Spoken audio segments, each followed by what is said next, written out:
Gus Miftah? Enggak, kemarin 2024. Itu ketika sudah bahkan 212 diterang. Padahal mohon maaf lahir batin Prabowo ketika kemarin 2024. Itu ketika sudah dinyatakan sebagai pemenang. Prabowo takbir. Kenapa Gus Miftah? Apa nggak tahu Prabowo melakukan takbir? Begitu juga 2017. Prabowo mendorong Anies. Begitu Anies menang di Istiqlal, Prabowo takbir. Prabowo nggak pernah anti takbir. Makanya pantas kalau Gus Miftah mengundurkan diri karena nggak sejalan dengan Prabowo.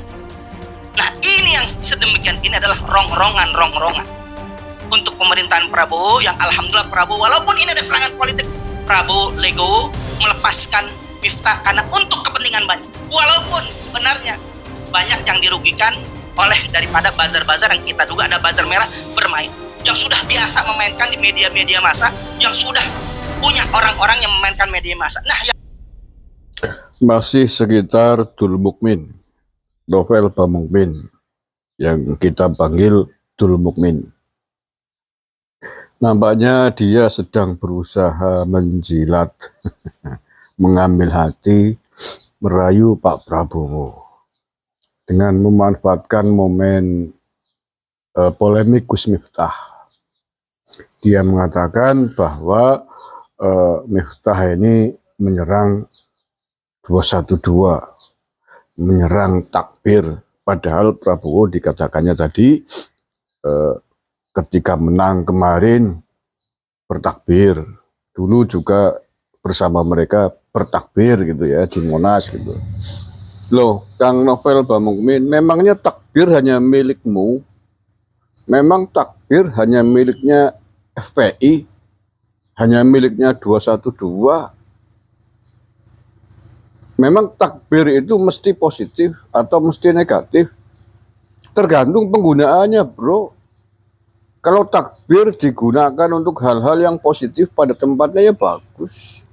Tapi kalau takbir untuk membunuh orang ya itu malah laknat oleh takbir. Takbir untuk demo-demo yang nggak jelas tujuan niat baiknya untuk menggulingkan pemerintah. Itu takbir yang menurut saya nggak benar. Lah iya, masa bunuh orang takbir di Suriah tuh. Semuanya bertakbir, ngebom bertakbir. Ngadilin orang di jalanan bertakbir. Jangan seolah-olah kalau bilang mengkritisi takbir itu dikatakan menista agama, menista. Bukan menista agama, bukan menista takbir, menista orang yang menggunakan takbir itu tidak pada tempatnya. Begitu loh. Dan terkait dengan Pak Prabowo, sekali lagi nggak usah lah, malu lah. Sok membela Prabowo, sok Prabowo menang karena jasad takbir jasanya 212. Lo buktinya ketika dibelain oleh 212 Pak Prabowo ya, dari 2014, 2019 nggak jadi kok. Ayo, mau apa? Ketika kalian dukungin Prabowo itu, justru Prabowo nggak jadi. Karena orang nggak mau punya presiden yang didukung oleh kelompok garis keras.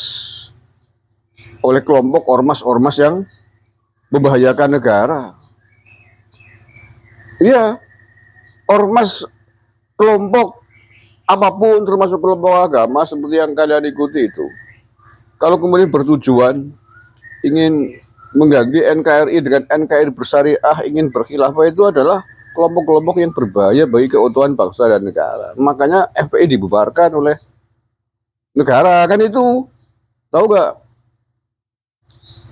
Ya, ngomong katanya Miftah sebenarnya tidak sejalan dengan Prabowo gara-gara takbir. Lu kamu premisnya ngawur itu. Seolah-olah bahwa orang yang bertakbir balane 212, balane Novel Bamukmin, dan yang tidak, yang mengkritisi dianggap menista agama berseberangan. Walah novel bong, takbir itu kalimat suci, tergantung penggunaannya. Kalau digunakan untuk yang benar ya bagus, tapi kalau digunakan pada hal-hal yang tidak benar, yang justru bisa membahayakan kepentingan umat, bisa membahayakan agama, justru itu orang-orang bertakbir akan dilaknat oleh yang punya takbir. Kan gitu. Betul, ya.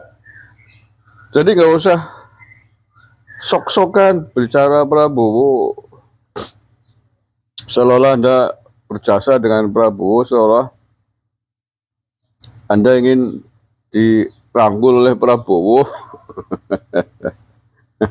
Loh, justru kalau rangkulan dengan sampean, Pak Prabowo itu nggak jadi, kalah. Iya, itu fakta kok. Faktanya apa ya, itu 2019 karena rangkulan sama sampean jadi nggak jadi Pak Prabowo. Begitu juga 2014 nggak jadi. Begitu Pak Prabowo tegas meninggalkan sampean, berangkulan dengan kelompok moderat, berangkulan dengan para kiai NU yang sudah tidak diragukan lagi integritasnya, komitmennya menjaga NKRI. Akhirnya Pak Prabowo memenangkan Pilpres. Itu dia. Jadi selama ini yang membuat Pak Prabowo kalah diantaranya menurut saya karena rangkulan dengan kelompok sampean. Maka Pak Prabowo sudah benar ketika kemarin 2024 meninggalkan kelompok sampean, dan sampean juga nggak mendukung Pak Prabowo kemarin kan? Iya kan? Sampean kemarin dukung siapa coba? Ayo,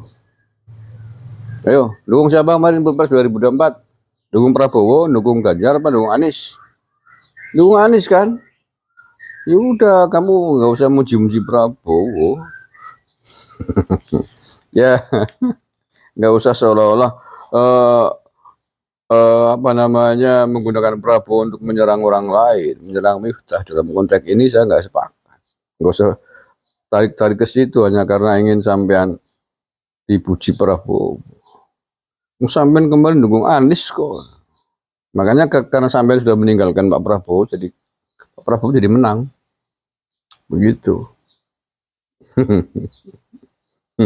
Pengen jadi apa kamu, Vel?